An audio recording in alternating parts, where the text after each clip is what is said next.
votre maison est votre château. C'est là où vous devriez vous sentir le plus en sécurité, mais tragiquement, c'est là que certaines personnes ont rencontré leur fin parce qu'elles ont été brutalement assassinées. Dans certains cas, les esprits de ces victimes n'ont peut-être pas quitté leur maison. Pourriez-vous habiter une maison où un meurtre a eu lieu? Partagez votre avis dans la section des commentaires. Avant de lancer la vidéo d'aujourd'hui, nous souhaitons discuter d'un sujet vraiment effrayant. C'est le vol d'identité. Heureusement, notre sponsor, Aura, est là pour aider. Saviez-vous que le vol d'identité est le crime le plus en expansion en Amérique? En 2020, 49 millions d'Américains ont été victimes de ce crime, et cela leur a coûté 56 milliards de dollars. Vous pouvez penser que cela ne vous arrivera pas parce que vous ne tomberiez pas dans un piège de hameçonnage et que vous n'utilisez pas de mauvais mots de passe, mais cela peut arriver à n'importe qui. En 2020, 37 milliards de dossiers ont été piratés sur des plateformes comme les médias sociaux, supermarchés nationaux, échanges de crypto-monnaies, pharmacies et fournisseurs de services téléphoniques et Internet. Donc, à moins de renoncer à Internet, une idée impensable pour beaucoup, vous risquez le vol d'identité. Mais vous pouvez prendre le contrôle et rester en sécurité avec l'aide de notre sponsor du jour, Aura. L'application facile à utiliser d'Aura utilise l'IA et l'apprentissage automatique pour protéger votre identité en ligne. Vous entrez simplement vos adresses e-mail, numéro de compte et numéro de téléphone à surveiller. Leur algorithme scanne ensuite le dark web, les courtiers en données et les registres publics. S'ils trouvent une activité criminelle, ils vous alertent immédiatement.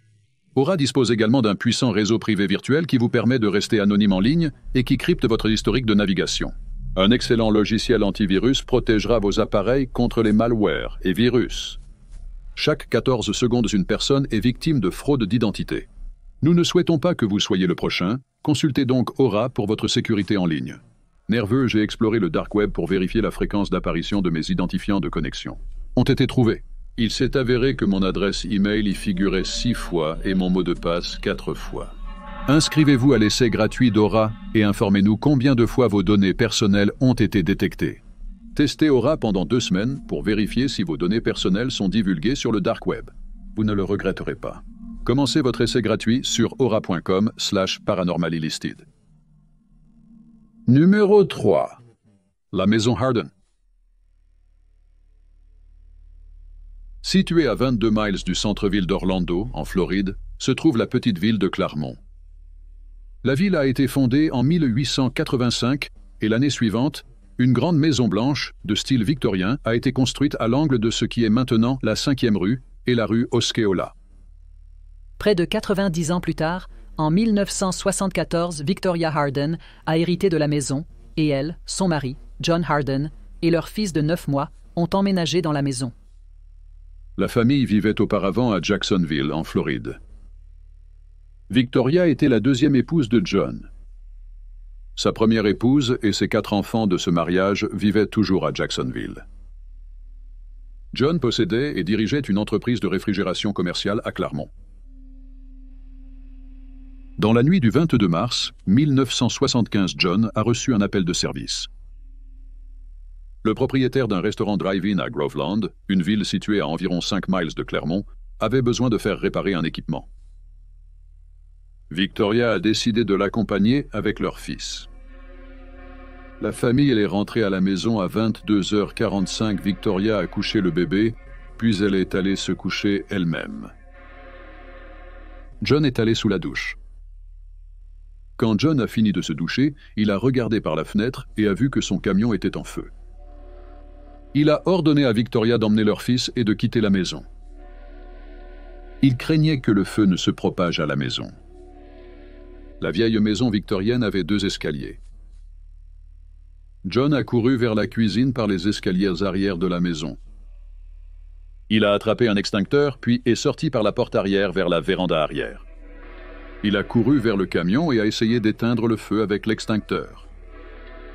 Soudain, il y a eu une forte explosion. Victoria, sortant de la maison avec le bébé, crut à une explosion du camion. Certains voisins ont vu le feu et entendu l'explosion, alors ils sont sortis. Ils ont remarqué John allongé sur le sol. Il saignait de la poitrine. John Harden, 32 ans, a été atteint à la poitrine par un tir de fusil. Victoria est rentrée et a tenté d'appeler le 911, mais le téléphone était hors service car la ligne téléphonique avait été coupée. Un voisin a réussi à appeler le 911 et John a été transporté d'urgence à l'hôpital. Tragiquement, le père de 5 enfants âgé de 32 ans est décédé 5 heures après son arrivée à l'hôpital. La police a mené une intense enquête sur le meurtre. Ils ont découvert un fusil de chasse calibre 20 dans des buissons sur la propriété Harden. La police suppose que le tueur a coupé la ligne téléphonique et s'est caché dans les buissons pendant que la famille répondait à un appel de service. Lorsque la famille est rentrée à la maison et est entrée, ils ont peut-être passé à côté du tireur. Puis le tireur a mis le camion en feu pour attirer John à l'extérieur. Une fois dehors, ils lui ont tiré dans la poitrine. Le tueur a laissé tomber le pistolet et s'est enfui. La maison Harden était proche du lac Minneola. La police supposait que le tireur avait fui vers une rampe de mise à l'eau proche de 2 pâtés de maison du lieu du crime. Puis ils se sont échappés en utilisant quelque chose comme une barque. Tristement, le meurtre de John Harden, 32 ans, reste sans arrestation. 47 ans après le meurtre, l'affaire est toujours en suspens. Après le meurtre, Victoria Harden n'a pas passé une autre nuit dans la maison. En mars 1978, 3 ans après le meurtre, la famille Ferris a emménagé dans la maison. Ils n'avaient aucune idée que c'était le lieu d'un meurtre non résolu. June Ferris, matriarche de la famille, a ressenti un étrange déjà-vu en entrant pour la première fois dans la maison. Elle l'a reconnu parce qu'elle avait des rêves récurrents d'être dans la maison. Dans ses rêves, June savait que la maison avait 2 escaliers. Elle sortirait du lit et descendrait par l'escalier arrière jusqu'à la cuisine. Elle sortirait ensuite sur la véranda. Elle se réveillait toujours à ce moment-là. Après le déménagement, des événements étranges ont commencé dans la maison.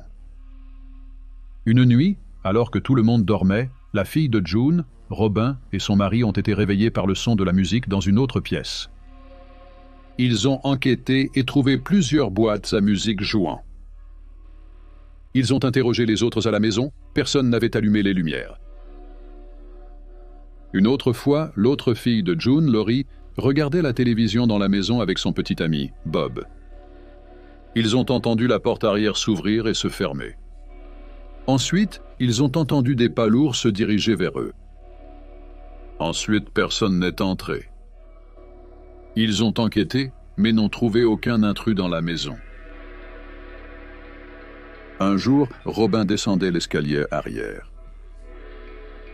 Elle a ressenti un frisson similaire à celui ressenti en ouvrant la porte du congélateur par une chaude journée. Puis elle a vu le fantôme d'un homme qui était dans la trentaine. Le petit-fils de June habitait aussi la maison. Il a dit à sa famille qu'il avait aussi vu le fantôme de l'homme. Il le regardait pendant qu'il dormait. En raison de tous les phénomènes étranges, la famille croyait que la maison était hantée. En octobre 1985, le petit ami de Lori, Bob, a fait des recherches sur la maison et il a appris le meurtre de John Harden. Pour la famille, il était le plus logique que ce soit son esprit qui hantait la maison. Lorsque June a appris le meurtre, elle a regardé ses rêves récurrents différemment. Elle a compris qu'elle avait pris le même chemin que John quand il est sorti de la maison avant d'être assassiné. On a dit à la première femme de John que son esprit pourrait hanter la maison. Elle pensait que c'était possible. Elle a dit que John était un père productif et aimait vérifier ses enfants pendant qu'ils dormaient. Elle pensait que c'est ce que le fantôme faisait quand il regardait le petit-fils de June dormir. La famille Ferris a vécu dans la maison pendant encore 5 ans. Puis, en 1990, ils l'ont vendue à Ken et Donna Hatley. Comme la famille Ferris, ils ont vécu des phénomènes étranges et inexpliqués.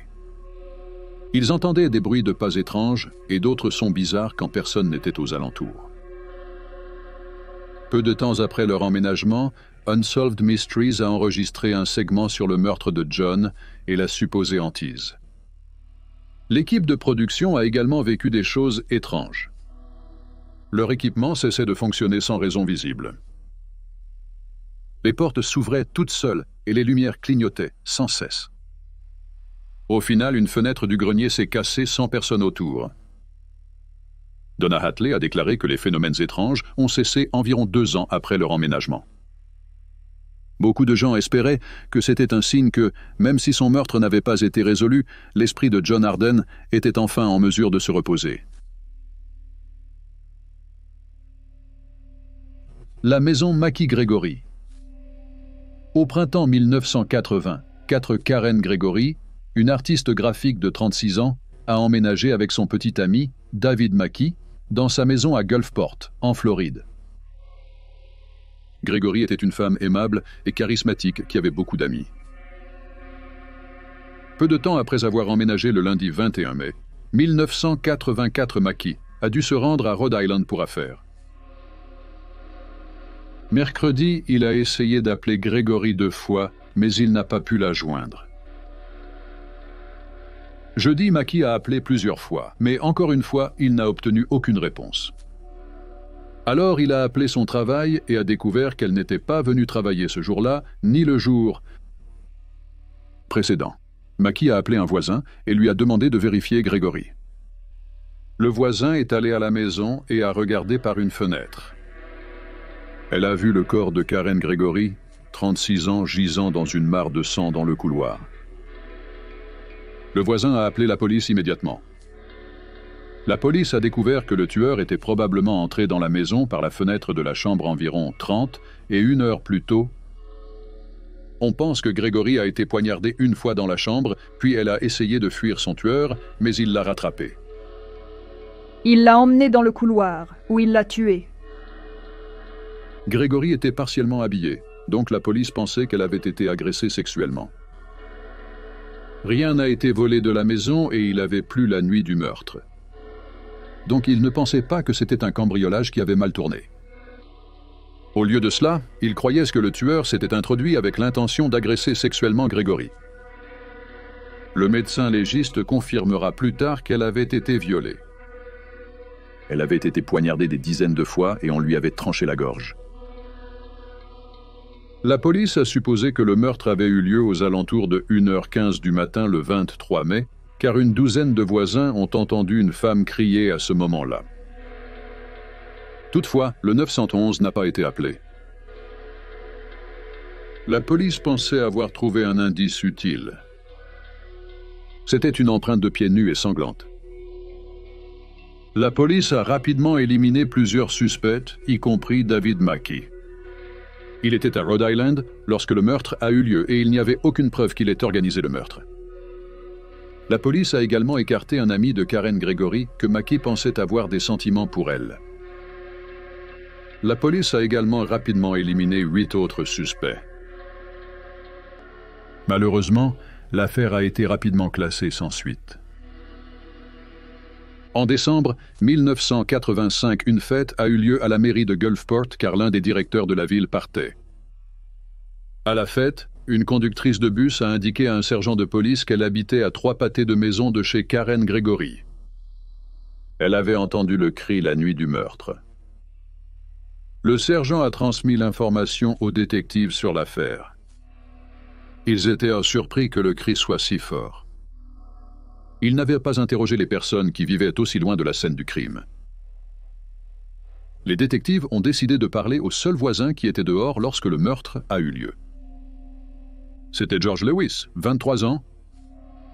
Il habitait en diagonale de Karen Gregory et David Mackie.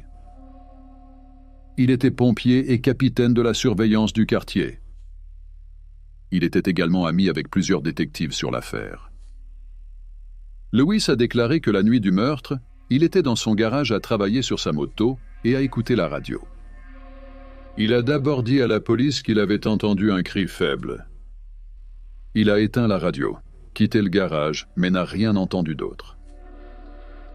Le détective principal a de nouveau interrogé Lewis et a ensuite trouvé sa déclaration étrange. Quelqu'un qui vivait à quelques pâtés de maison de la scène du crime a dit qu'il avait entendu un verre se briser.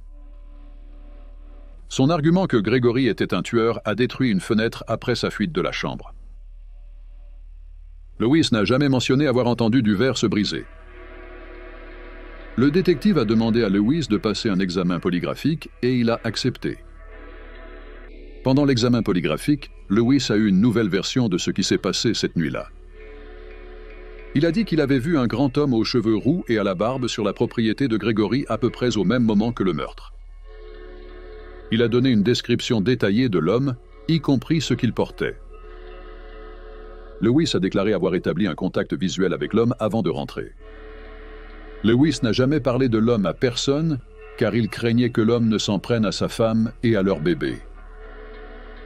Le détective a trouvé cela étrange car au moment du meurtre, Lewis n'était pas marié. Il s'est marié des mois plus tard et sa femme venait juste de tomber enceinte. En fait, il était l'officiant du mariage et il a marié les deux dans le seau d'un camion de pompiers. De plus, le détective trouvait étrange que Lewis donne une description aussi détaillée du tueur. Gregory a été assassiné par une nuit sombre et pluvieuse. Comment Lewis a-t-il pu voir si bien l'homme de l'autre côté de la route? Alors, les détectives sur l'affaire ont décidé de faire un test. Par une nuit claire, ils ont demandé à Lewis de leur dire où il avait vu l'homme, puis ils l'ont fait se tenir dans son garage. Ensuite, ils ont placé un détective que Lewis connaissait depuis des années à l'endroit où il affirmait avoir vu l'homme. Ensuite, ils ont demandé à Lewis de le décrire et il n'a pas pu. Il n'a même pas pu identifier que c'était quelqu'un qu'il connaissait depuis des années. Après le test, le détective principal passerait chez Lewis pour discuter de l'affaire. Chaque fois, Lewis avait une nouvelle version des événements sur la nuit du meurtre. En mars 1985, Lewis s'est assis pour un autre examen polygraphique. Cette fois, il a dit à l'examinateur qu'il s'était approché du jardin de Gregory et qu'il était à environ 1 mètre de l'homme. Il a prétendu qu'il avait parlé à l'homme dans le jardin. L'homme lui avait dit de se perdre. Il s'est avéré que Lewis a échoué à l'examen du polygraphe. Les détectives trouvaient que son histoire devenait moins cohérente. Pourquoi le tueur resterait-il dehors après avoir tué Gregory? Pourquoi ne partait-il pas simplement? Pourquoi n'aurait-il pas éliminé Lewis, témoin désormais? George Lewis était maintenant leur suspect numéro 1. Dans toutes les histoires de Lewis, il a maintenu qu'il n'était jamais à l'intérieur de la maison de Gregory. Et la police ne pouvait pas le situer à l'intérieur de la maison. Ils ont donc récupéré ses empreintes de mains et pieds, ainsi que des échantillons de poils de la tête, poitrine et pubis. Début 1996, le détective principal a envoyé l'empreinte de pied ensanglantée et une copie de l'empreinte de pied de Lewis au Federal Bureau of Investigation. Il a reçu les résultats le 11 mars. C'était l'empreinte de George Lewis. 30 points de comparaison ont été trouvés. Les analystes croyaient qu'il pourrait y avoir plus si nécessaire, mais étaient sûrs que c'était l'empreinte de Lewis. Le 15 mars 1980, si près de 2 ans après le meurtre de Karen Gregory, George Lewis, 24 ans, a été accusé de son meurtre. Lewis a été jugé en juin 1987 pendant environ 2 semaines. Le jury a délibéré pendant 13 heures sur 2 jours. Il a été jugé coupable de toutes les charges. Il aurait pu être condamné à mort, mais a reçu la réclusion à perpétuité. Lewis a toujours nié avoir commis le meurtre. Il a fait appel plusieurs fois, mais il a été rejeté à chaque fois. George Lewis est décédé en 2015 en prison à l'âge de 52 ans de cause naturelle. Le petit ami de Karen Gregory, David Mackay, était désemparé après son meurtre et il ne pouvait pas rester dans la maison où elle a été tuée. Il l'a vendue quelques mois après le meurtre. 10 ans après le meurtre, en 1994, une femme nommée Stephanie Berlotti a acheté la maison. Elle savait que Karen Gregory avait été assassinée dans la maison, mais cela ne la dérangeait pas. Elle a déménagé dans la maison à Halloween 1994. Il n'a pas fallu longtemps avant qu'elle remarque des événements étranges dans la maison. Une tache brune apparaissait sur le sol dans le couloir où Gregory a été assassiné et où son corps est resté pendant 31 heures. La tache disparaissait si elle la frottait, mais elle réapparaissait toujours. Donc, elle a simplement mis un tapis persan dessus. Chaque fois qu'elle essaie d'ouvrir la fenêtre de la chambre, celle par laquelle le tueur est entré, le verre se brise. Une fois, alors qu'elle était dans la salle de bain, elle a vu une image brumeuse du visage d'une femme dans le miroir. Lorsque sa mère lui rendait visite, elle a entendu des bruits de pas de quelqu'un qui courait dans la maison. Quand Berlotti a entendu cela, elle n'a pas pu s'empêcher de penser à Grégory courant dans la maison, essayant d'échapper à son tueur. Même ces animaux ressentaient l'impact. Ils passaient des heures à fixer le mur de la chambre comme s'ils regardèrent quelque chose. Berlotti a dit qu'elle ne dérange pas de partager sa maison avec le fantôme de Grégory. En fait, elle pense que le fantôme a sauvé sa vie. Une nuit, il y a eu un incendie dans la cuisine et soudainement quelque chose l'a réveillée. Elle a pu éteindre le feu avant qu'il ne devienne incontrôlable. Berlotti a dit qu'elle avait demandé des conseils à Grégory pour la décoration de sa maison.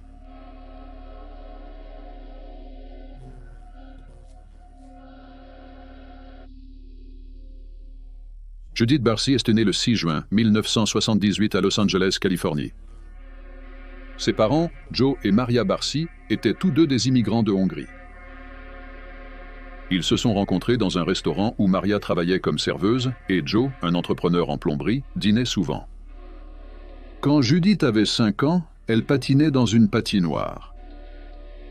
Une équipe de tournage était là pour filmer une publicité. Judith a attiré leur attention et a été sélectionnée pour la publicité. C'était le début de sa carrière d'actrice. Elle apparaîtra ensuite dans 72 autres publicités. Elle a également décroché plusieurs rôles à la télévision. Son premier rôle a été dans la mini-série de crimes réels, Vision fatale, diffusée en novembre 1984. Vision fatale est basée sur le controversé livre de crimes réels du même nom. Vision fatale détaille le complexe cas de meurtre de la famille MacDonald. En février 1970, Jeffrey MacDonald était un capitaine de l'armée et médecin. Il vivait avec sa femme enceinte de 25 ans, Colette, et leurs 2 filles, Kristen âgée de 5 ans et Kimberly âgée de 2 ans à Fort Bragg, en Caroline du Nord. Tôt le matin du 17 février 1970, Colette, Kristen et Kimberly ont été brutalement assassinés. Jeffrey était à la maison au moment des meurtres et il a été blessé, mais pas trop gravement. Il prétend qu'un groupe de 4 hippies, 3 hommes et une femme, a fait irruption et les a attaqués. En août 1979, soit 9 ans après les meurtres, Jeffrey a été jugé coupable et condamné à perpétuité. Plus de 50 ans après les meurtres, il est toujours vivement débattu si Jeffrey était le tueur ou non. Dans Fatal Vision, Judith jouait Kimberly, une des filles tuées. Judith a continué à réussir avec des rôles dans des séries et des films télévisés. En 1985, Judith avait 7 ans et elle gagnait plus de 100 000 $ par an, ce qui équivaut à environ 275 000 $ en 2022 temps. Cette année-là, avec l'argent de Judith, ses parents ont acheté une magnifique maison de ranch à 3 chambres dans le quartier de Canoga Park à Los Angeles. La vie à la maison était malheureusement infernale. Joe avait un tempérament violent et des pensées macabres. Il semblait qu'il détestait sa femme, Maria, et il pensait qu'elle accordait trop d'attention à Judith. Il a dit à plusieurs amis qu'il voulait tuer Maria, ou il voulait tuer Judith, puis prendre sa propre vie et laisser Maria en vie pour qu'elle doive faire face à la perte de sa précieuse fille. Joe était également abusif et cruel envers sa femme et sa fille. Joe aimait inviter des gens à la maison puis souligner à quel point Maria était mauvaise pour nettoyer la maison. À une occasion, il a traîné Judith autour de la maison par les cheveux. Leur voisin a trouvé une rencontre avec Joe perturbante. Judith, actrice, faisait voler un cerf-volant qu'elle avait acheté. Judith était contrariée et lui a dit de ne pas y toucher parce qu'il allait le casser. Joe s'est tourné vers le voisin et lui a dit que Judith était une gosse gâtée qui ne savait pas partager ses jouets. Joe a ensuite décomposé le cerf-volant en plusieurs morceaux. À l'été 1986, Maria en a finalement eu assez et a déposé une plainte à la police. Dans le rapport, elle a affirmé que Joe avait été physiquement, émotionnellement et psychologiquement abusif pendant 5 ans. La police a enquêté, mais elle n'a trouvé aucune preuve pour inculper Joe de quoi que ce soit. Judith a continué à travailler sur plusieurs émissions de télévision populaires. Cela incluait Remington Steele, Punky Brewster, La Croisière s'amuse, Saint Elsewhere et Cheers. Judith était petite pour son âge. Elle obtenait donc souvent des rôles où elle jouait des enfants plus jeunes qu'elle ne l'était réellement. Malheureusement, alors que la carrière de Judith se passait bien, les choses à la maison se sont aggravées. Elle racontait aux gens que son père buvait tous les jours et que sa mère était suicidaire. En 1987, Judith a obtenu un rôle dans Les Dents de la Mer 4, La Revanche, le 4e opus de la franchise. Elle et Maria allaient aux Bahamas pour tourner le film. Avant qu'elle ne parte pour les Bahamas, Joe a brandi un couteau et a dit à Judith qu'elle ferait mieux de rentrer à la maison où il lui trancherait la gorge. Maria et Judith sont rentrées à la maison après la fin du tournage. Avant de partir aux Bahamas, Judith était mentalement malade. Après leur retour à la maison, sa santé mentale a continué à se dégrader. Elle a commencé à se arracher les cils et les moustaches de son chat. En mai 1988, Judith devait passer une audition pour un film d'animation. Mais elle a commencé à sangloter de manière incontrôlable et n'a pas pu être consolée. C'est à ce moment-là que l'agent de Judith a réalisé que Judith avait de sérieux problèmes mentaux. Elle a suggéré que Maria emmène Judith chez un psychologue pour enfants.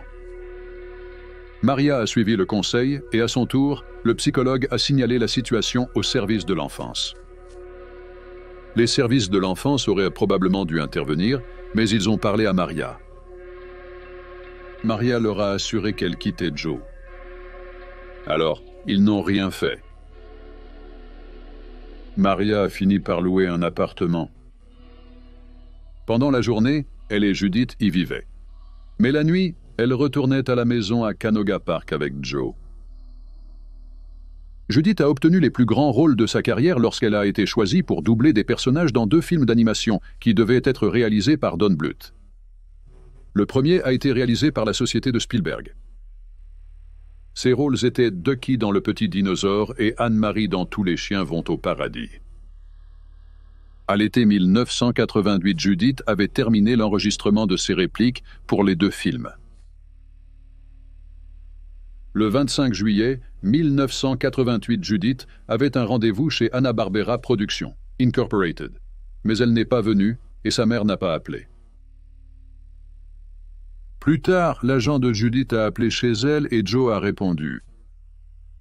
Il lui a dit que Judith et Maria étaient montées dans une grande voiture et étaient parties pour San Diego, en Californie. 2 jours se sont écoulés et personne n'a vu la famille. Puis, le matin du 27 juillet vers 8h30, un voisin a entendu ce qui ressemblait à un coup de feu provenant du garage des Barcy. Peu après, on a remarqué que la maison de la famille brûlait. La chaleur de la maison était si intense qu'elle a fait exploser les fenêtres. Le service d'incendie a réussi à éteindre le feu. Ils ont fait une découverte macabre à l'intérieur et la police a été prévenue. Sur la base des preuves, la police pense savoir ce qui s'est passé. 2 jours plus tôt, lorsque Judith et Maria étaient attendues chez Hanna-Barbera, Joe est entré dans la chambre de Judith, âgée de 10 ans. Il lui a tiré une fois dans la tête pendant qu'elle était au lit. Maria a probablement enquêté sur le bruit du coup de feu. Elle a croisé Joe dans le couloir. Maria, 48 ans, a aussi été blessée à la tête par balle. Son corps a été retrouvé dans le couloir. 2 jours après avoir assassiné sa femme et sa fille, Joe, âgé de 50 ans, a versé un accélérant autour de la maison et a commencé le feu. Il est ensuite allé dans le garage et s'est tiré une balle. Le Petit Dinosaure et la Vallée des Merveilles est sorti 4 mois après les meurtres insensés. C'était un succès au box-office et le personnage de Judith, Ducky, était le favori des fans. Le petit dinosaure a engendré une douzaine de suites directement en vidéo. Le dernier rôle de Judith, Les vieux chiens vont au paradis, a été publié 1 an après son meurtre en novembre 1989. La chanson thème du film, Love Survives par Freddie Jackson et Irene Cara, qui joue pendant le générique de fin, est dédiée à Judith Marcy. Bien que la carrière d'actrice de Judith ait laissé un héritage derrière elle, ce n'est pas la seule partie d'elle qui reste peut-être ici sur Terre. Selon la famille qui a emménagé dans leur maison au début des années 2000, la maison était hantée. La famille Bernal a affirmé ignorer l'histoire sombre de la maison lors de son achat. Ils ont dit qu'ils ont vécu des phénomènes étranges depuis leur emménagement dans la maison. Le patriarche Francisco Bernal a senti une énergie négative lors de leur emménagement. Sa fille, Gaby, avait 10 ans quand ils ont emménagé, le même âge que Judith quand elle a été assassinée. Gaby a dit que peu de temps après avoir emménagé, elle avait un ami imaginaire nommé Joseph. Il faisait ouvrir et fermer la porte du garage. La famille ressentait également des zones de froid inexpliquées dans toute la maison. Gaby, dormant là où Judith a été tuée, affirmait avoir d'horribles cauchemars. D'autres fois, elle ne pouvait pas dormir et avait l'impression que quelqu'un la regardait. Pour pouvoir dormir, elle a accroché une douzaine d'attrape-rêves.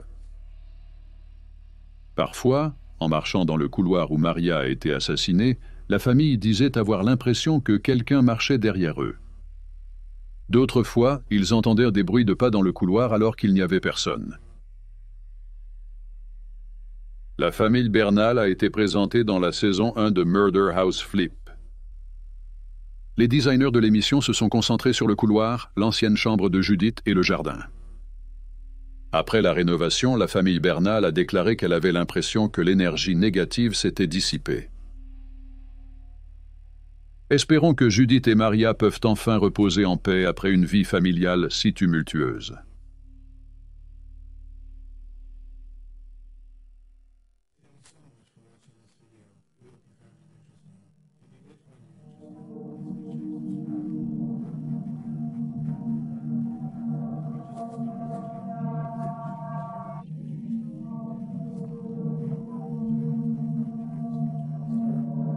Vous pouvez le trouver sur youtube.com/criminellement répertorié. Nous avons également un podcast sur les affaires non résolues qui ont finalement été résolues appelé Criminellement répertorié présente dans le meurtre. Il est disponible sur Stitcher, Spotify, Amazon Music et tous les sites de podcasts populaires. C'est tout pour aujourd'hui. Merci encore d'avoir regardé.